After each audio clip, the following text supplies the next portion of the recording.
It was not a war year. It was not the year of a stock market crash. There was no single morning when Americans woke up and knew history had turned. And yet, for many who lived through it, 1979 felt like a year when something fundamental was slipping away. If you were there, you may remember the waiting in long lines at the gas station, watching the numbers spin higher on the pump, waiting for the evening news to begin, hoping for reassurance that never quite came, waiting for answers about events unfolding far beyond Americas borders. The images were unsettling. Gas stations with hand-lettered signs reading, "No." Fuel. Television screens showing crowds in Tehran chanting in a language few Americans understood. A nuclear power plant in Pennsylvania surrounded by uncertainty and quiet fear. Inflation was rising. Interest rates were climbing. Paychecks did not stretch as far as they once had. For families who had grown up in the confident decades after the Second World War, it felt unfamiliar, almost disorienting. There was a sense, difficult to measure but impossible to ignore, that the country's steady footing had become unsteady. President Jimmy Carter would later call it a crisis of confidence. Others used different words: uncertainty, frustration, decline. But whatever it was called, it was felt in living rooms, in grocery aisles, at kitchen tables across the country. In 1979, America was not collapsing in flames. It was questioning itself. And sometimes, that kind of uncertainty can feel even more unsettling. This was the year when economic strain, energy shortages, international turmoil, and political doubt converged. A year when Americans began to ask not only what was happening, but who they were becoming before the hostages, before the election that would reshape the decade, before the turning point of the 1980s. There was 1979. A year when the nation stood at a quiet crossroads and did not yet know which direction it would take. By 1979, many Americans had the uneasy feeling that the rules of the economy no longer made sense. For decades after the Second World War, the pattern had seemed reliable. When the economy slowed, prices would ease. When unemployment rose, inflation would fall. There was a rhythm to it: expansion and contraction, growth and pause. But now, something unfamiliar was happening. Prices were rising rapidly. And yet jobs were not secure. Economists gave it a name that sounded almost clinical: stagflation. Stagnation and inflation happening at the same time. For ordinary Americans, the word hardly mattered. What mattered was that groceries cost more each week. Mortgage payments were climbing. Interest rates rose so high that borrowing money felt almost impossible. If you were trying to buy a home in 1979, you may remember sitting across from a banker who calmly explained that mortgage rates were moving toward 15% and would soon go even higher. For young families, the dream of home ownership felt suddenly out of reach. At the same time, industries that had once defined American strength were struggling. Manufacturing towns in the Midwest began to feel the strain. Steel production slowed. Automobile plants faced increasing foreign competition. Layoffs became more common, and job security, once assumed, felt fragile. The confidence of the 1950s and 1960s had faded. Part of the trouble traced back earlier in the decade. The oil shocks of the 1970s had already shaken the economy. When oil-producing nations restricted supply, fuel prices surged. That increase rippled outward, raising transportation costs, heating bills, and the price of nearly everything that moved across the country. By 1979, inflation was running in double digits. You could feel it at the grocery store. A carton of eggs that cost $1 one year might cost considerably more the next. Gasoline prices ticked upward month after month. Pay raises, when they came, seemed to vanish under the weight of higher expenses. Savings accounts, once considered safe harbors, lost value in real terms. Retirees living on fixed incomes felt especially vulnerable. They had done everything they believed was prudent, saved carefully, avoided excess debt, and yet their purchasing power was shrinking. The Federal Reserve, under Chairman Paul Volcker, would soon take dramatic action to combat inflation by raising interest rates sharply. But in 1979, that cure had not yet fully arrived, and the illness felt persistent. There was a broader psychological impact as well. For a generation that had grown accustomed to American economic leadership, the idea that the system itself might be malfunctioning was unsettling. Newspaper headlines spoke of rising deficits, weakening dollars, and global competition. Television commentators debated whether the United States was losing its economic edge. It was not simply a matter of numbers on a chart. It was a matter of confidence. The American economy had long been a symbol of stability and upward mobility. Parents expected their children to live better than they had. Employers expected growth. Workers expected steady wages. Now, those expectations were clouded. And as inflation climbed and interest rates followed, another pressure point began to tighten. Energy. Because if the economy was already wobbling, the fuel crisis that followed would push it even closer to the edge. In the spring and summer of 1979, the most visible symbol of America's anxiety was not on Wall Street. It was at the corner gas station. Long lines of cars stretched down city blocks and along suburban highways. Drivers sat behind the wheel with engines idling, or sometimes turned off to conserve what little fuel remained, watching the slow crawl toward the pump. Handwritten signs hung in station windows. Regular only, limit 10 gallons, no gas. For a nation built on mobility, the sight was deeply unsettling. The trouble began overseas. In early 1979, revolution swept through Iran. The Shah, long supported by the United States, fled the country. Production at Iranian oil fields slowed dramatically amid the turmoil. Global oil markets tightened almost immediately. Though Iran supplied only a portion of the world's oil, the disruption triggered fear. Prices climbed. Speculation followed. Panic buying worsened the shortage. In America, the effects were swift.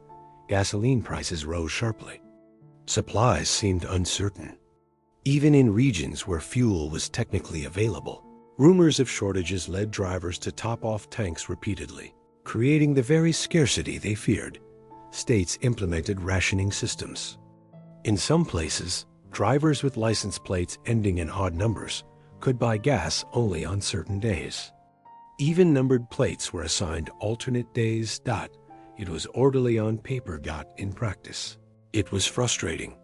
Tempers flared in lines that stretched for hours. Minor disagreements escalated. There were reports of arguments, even occasional violence, at crowded stations. For families planning summer vacations, the uncertainty was disheartening. Road trips were reconsidered. Commutes were carefully calculated. Small businesses dependent on transportation felt the strain. And beneath the inconvenience lay something deeper.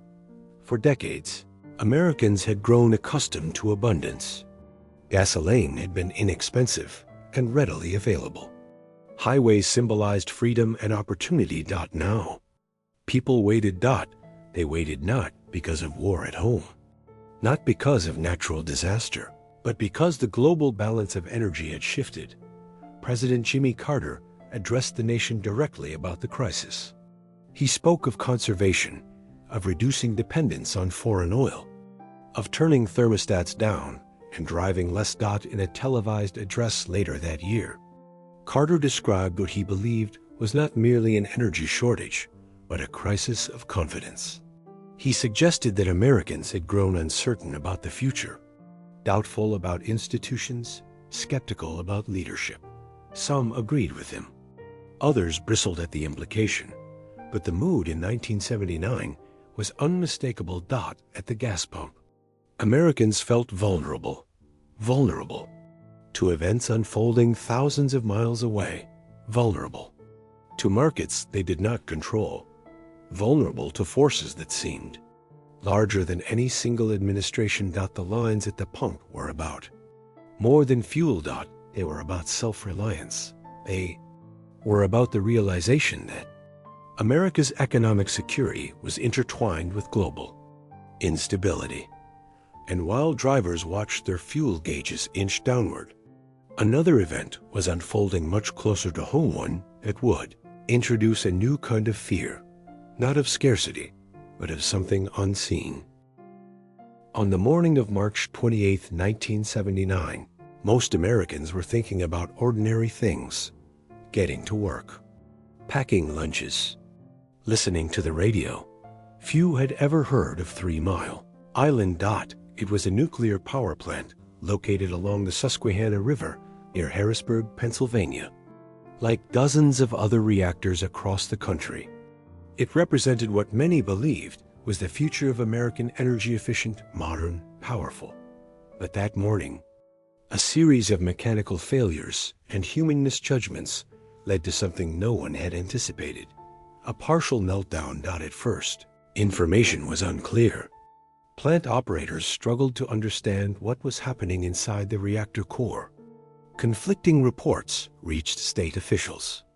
Federal authorities moved cautiously, unsure of the full scope of the situation. Television networks interrupted regular programming. The words "nuclear accident" began appearing on screens across the country. For Americans who had grown up under the shadow of atomic weapons and Cold War tension, the word nuclear carried enormous weight. It was associated with mushroom clouds, radiation, and invisible danger.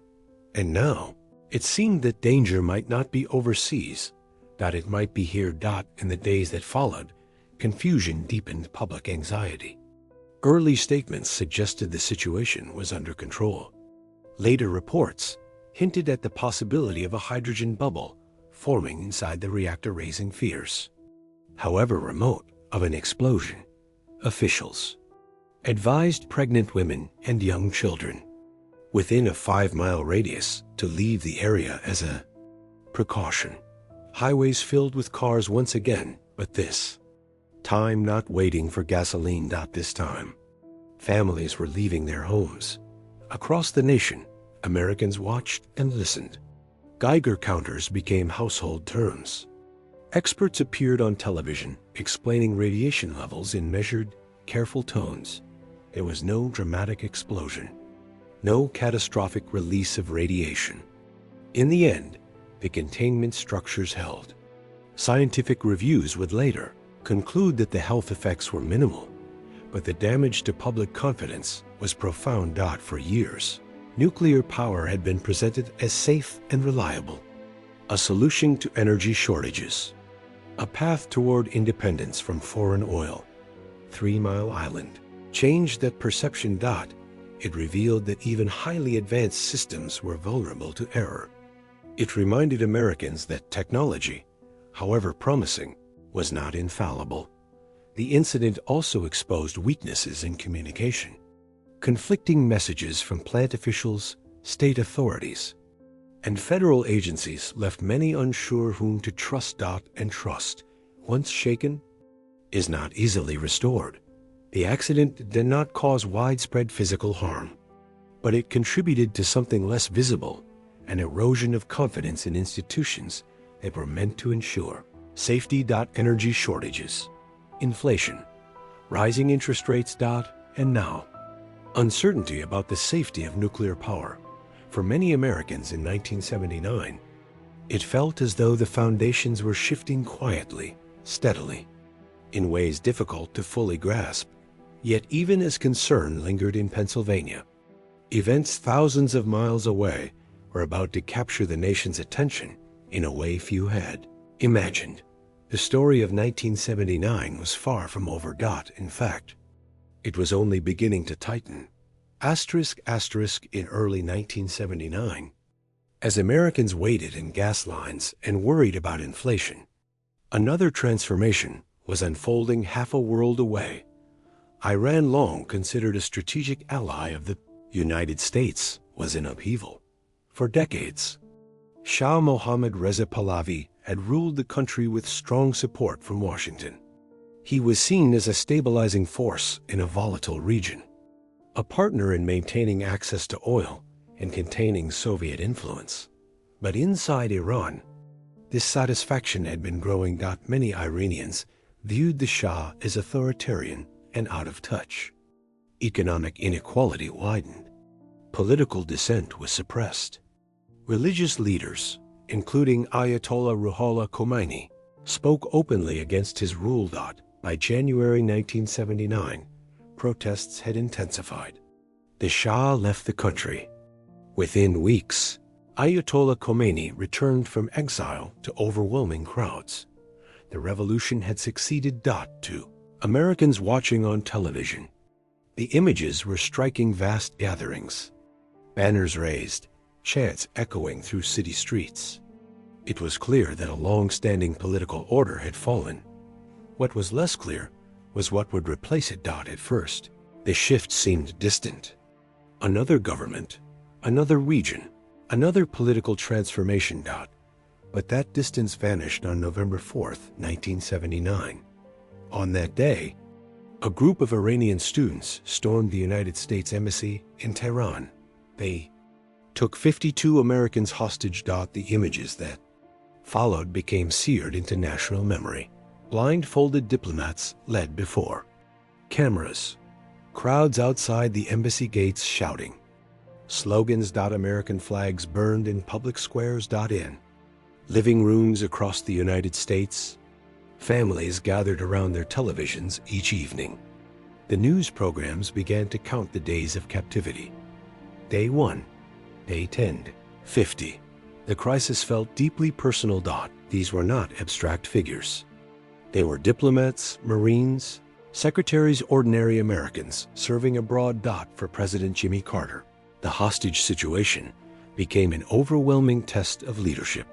Diplomatic efforts began immediately. Sanctions were imposed. Negotiations were attempted, but weeks turned into months. The sense of national frustration grew. Many Americans felt humiliated that a nation once considered a close partner had turned hostile, that American citizens could be held captive for so long without resolution. The energy crisis had already raised questions about dependence on foreign oil. Now the revolution in Iran made that dependence feel dangerous. It was not just about economics, it was about vulnerability. As winter approached in late 1979, the hostage crisis remained unresolved. News anchors ended each broadcast with an updated count of the days in captivity. The country watched and waited. And beneath the waiting was a deeper question. Was America losing its influence in the world? The year that had begun with economic uncertainty and nuclear anxiety was now defined by international humiliation and diplomatic stalemate. Tension was not loud. It was steady. Persistent. And as 1979 drew to a close, Americans were left with the uneasy sense that something fundamental had shifted both at home and abroad. The next chapter would test not only foreign policy, but the nation's political future itself. By 1979, the strain was not only economic. It was visible on city streets. Throughout the 1970s, crime rates in many major American cities had risen sharply. By the end of the decade, headlines about robberies, assaults, and homicides had become disturbingly common. In New York, subway cars were covered in graffiti. Stations felt dim and neglected. Riders often avoided eye contact, wary of what might happen between stops. In other cities, Detroit, Chicago, Los Angeles, similar patterns emerged. Manufacturing jobs that once anchored neighborhoods were disappearing. Factories closed. Storefronts went vacant. Tax bases shrank, and city services struggled to keep up. There was a feeling of erosion, not collapse, but gradual wear. The memory of the 1977 blackout in New York City still lingered. During that sweltering summer night, much of the city had gone dark. Looting followed. Fires burned. The images had unsettled the nation, though 2 years had passed. The event remained symbolic, a reminder of how quickly order could fray, by 1979. Many Americans viewed large cities with a mixture of affection and apprehension. Urban centers had once represented progress, culture, and opportunity. Now, for some, they felt unpredictable. Middle-class families moved to suburbs when they could. Those who remained adapted, learning which streets to avoid after dark, which subway cars felt safer, which neighborhoods were changing. Television reflected the mood. Films of the late 1970s often portrayed cities as gritty and tense. News programs highlighted crime statistics. Political leaders debated law enforcement, strategies, and sentencing policies. But behind the statistics were human realities. Police officers working long shifts in underfunded departments. Small business owners struggling to keep doors open. Residents determined to maintain pride in their neighborhoods. Despite visible decline, it would be too simple to describe the era as one of chaos. Many communities remained strong. Churches, civic groups, and local leaders worked tirelessly to support one another.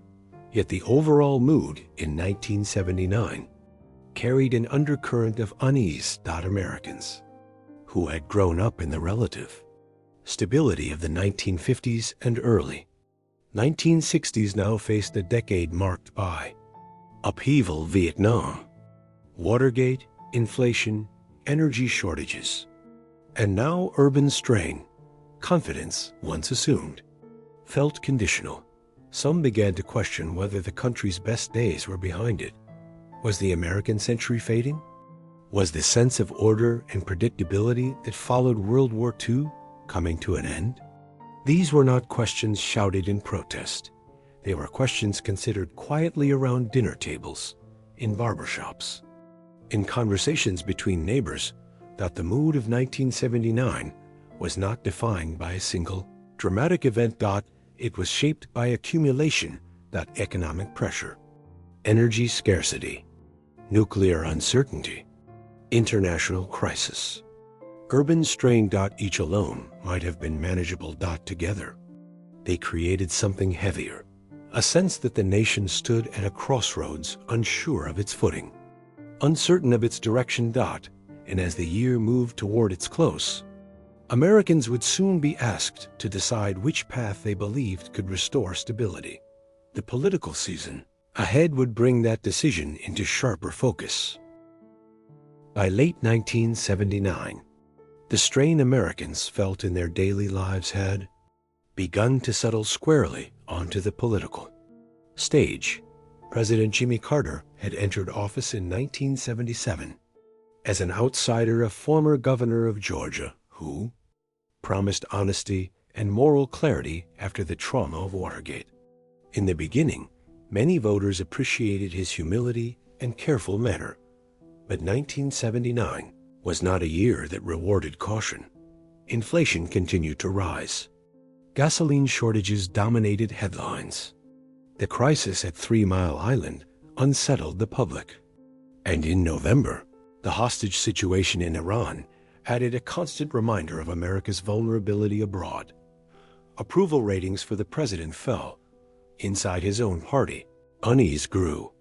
Senator Edward Kennedy of Massachusetts launched a primary challenge for the Democratic nomination. It was a rare and visible sign of division within the president's ranks. Televised debates between Carter and Kennedy reflected not just policy differences, but a broader uncertainty about direction. The country appeared restless. Meanwhile, on the Republican side, a former governor of California was preparing to make his case.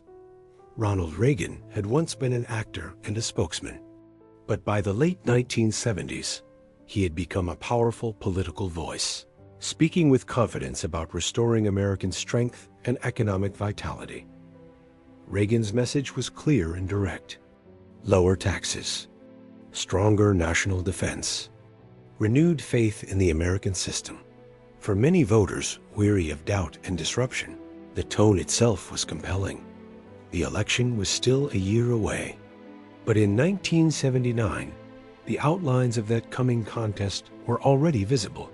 Beyond party politics, something deeper was unfolding. Americans were asking fundamental questions about government's role. Could Washington control inflation? Could it secure reliable energy supplies? Could it protect American citizens abroad? Could it restore order and growth at home? The trust that once flowed naturally toward institutions now felt more conditional. It is important to remember that the tension of 1979 was not explosive. There were no mass uprisings in the streets, no constitutional crisis. Instead, there was a quiet weighing of choices. Families discussed the future at kitchen tables. Workers listened carefully to campaign speeches on the radio during their commutes. Retirees watched evening news programs, considering which vision felt steady and reassuring. The country seemed to stand between two moods. One mood was cautious, reflective, concerned with complexity. The other was confident, forward-looking, determined to project strength. The year did not yet offer resolution, but it offered contrast. As the hostage crisis stretched on and inflation continued its climb, the desire for clarity grew stronger. In moments of uncertainty, nations often search for a new voice. By the end of 1979, that search was well underway, and as Americans prepared to enter a new decade, they would soon decide which direction felt most certain and which leaders seemed prepared to guide them there. By the close of 1979, the tension in America was not only political or economic. It was cultural. For much of the 1970s, the country had lived through a period of questioning. Traditional institutions had been challenged. Authority had been scrutinized. From the aftermath of Vietnam to the resignation of President Nixon, Americans had wrestled with disillusionment. Music, film, and television reflected that uncertainty. The carefree glitter of disco, so dominant in the middle of the decade, began to fade. The mood shifted. The bright dance floors and mirrored balls no longer seemed to capture the national feeling. In July 1979, a notorious event in Chicago known as Disco Demolition Night symbolized, in its chaotic way, the turning of a page. What had once represented release and celebration now appeared to some as excess and exhaustion. Across the country, Americans seemed to be reassessing. There was a renewed interest in thrift, in discipline, in self-reliance. Religious participation increased in many communities. Evangelical movements gained visibility and influence. Conversations about morality, family, and national purpose grew more prominent in public life. For some, it was a return to familiar values. For others, it was a response to instability. The idea of American decline, once whispered, was now discussed openly in magazines and on television talk shows. Commentators debated whether the nation had grown complacent after decades of post-war dominance. But 1979 was not merely a year of worry. It was a hinge, a transition, even in uncertainty. Seeds of change were taking root. Technological innovation quietly advanced. Personal computers were beginning to appear in offices and universities. Cable television expanded options for viewers. Entrepreneurs looked ahead to new markets and possibilities. The energy crisis spurred investment in alternative fuels and conservation efforts.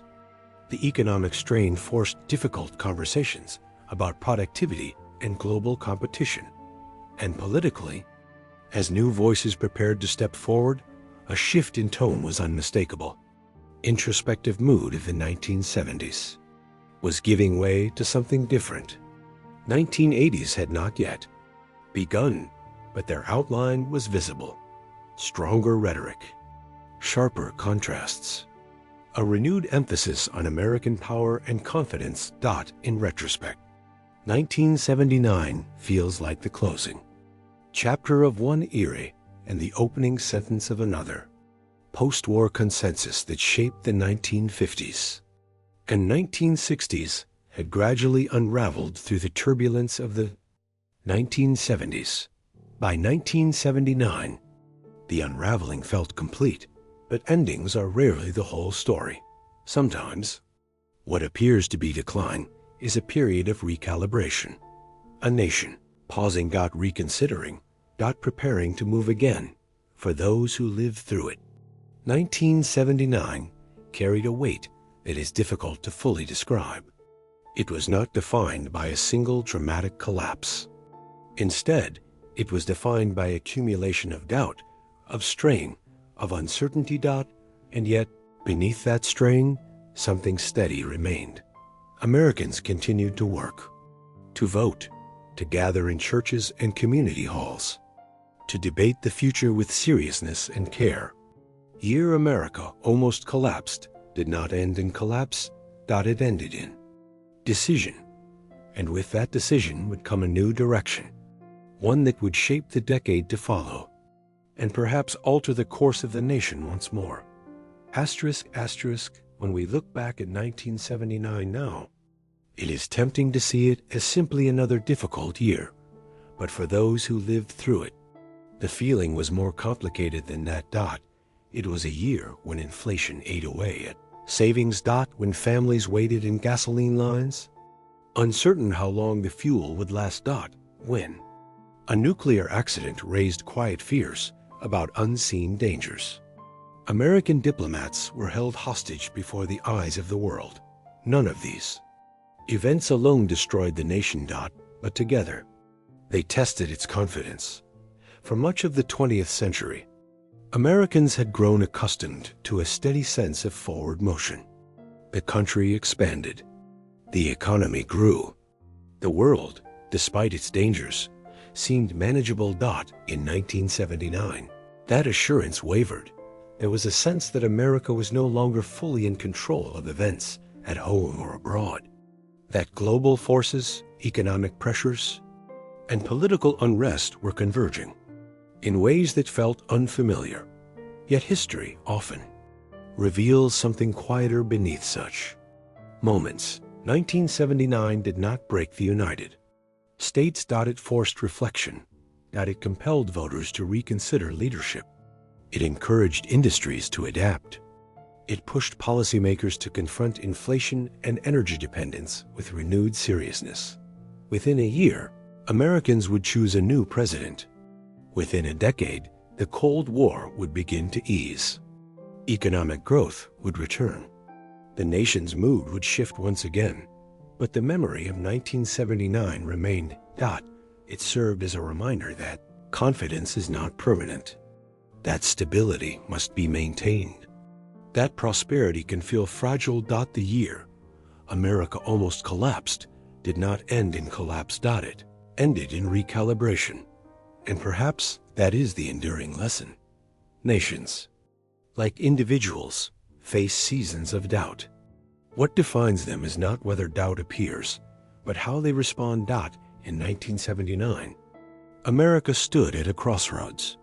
And though the path forward was uncertain, the country moved ahead, changed, sobered, but still intact.